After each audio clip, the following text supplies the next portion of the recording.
بسم اللہ الرحمن الرحیم رب اشرح لی صدری ویسر لی امری واحلل عقدۃ من لسانی یفقہوا قولی رب زدنی علما رب یسر ولا تعسر وتمم بالخیر وبک نستعین اللہم صلی علی سیدنا محمد وعلی آل سیدنا محمد وبارک وسلم۔ آج ہم حدیث مبارکہ کے حوالے سے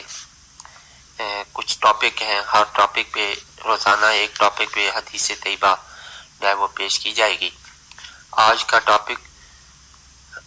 اعمال کا دار و مدار نیتوں پر ہے۔ ان امیر المومنین ابی حفص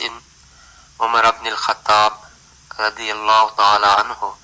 قال سمعت رسول اللہ صلی اللہ علیہ وآلہ وسلم یقول انما الاعمال بالنیات وانما لكل امرئ ما نوى فمن كانت هجرته الى الله ورسوله فهجرته الى الله ورسوله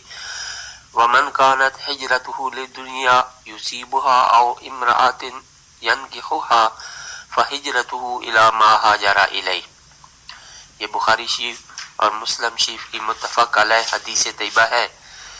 امیر المومنین ابو حفص عمر بن خطاب رضی اللہ تعالیٰ عنہ سے روایت ہے کہ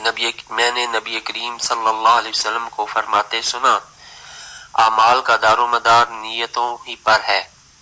اور ہر شخص کے لیے وہی کچھ ہے جس کی اس نے نیت کی،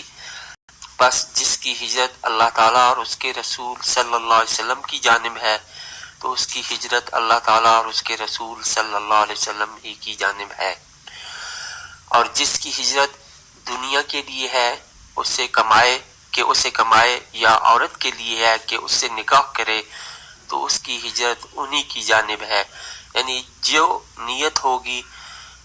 اگر اللہ اور اس کے رسول کی نیت ہے تو اس کی ہجرت اللہ اور اس کے رسول کی بارگاہ میں قبول ہوگی، اور جس کا مقصد دنیاوی ہے تو اسے وہی کچھ حاصل ہوگا، پھر اسے اللہ اور اس کے رسول کی رضا حاصل نہیں ہوگی۔ صدق رسول اللہ صلی اللہ علیہ وآلہ وسلم۔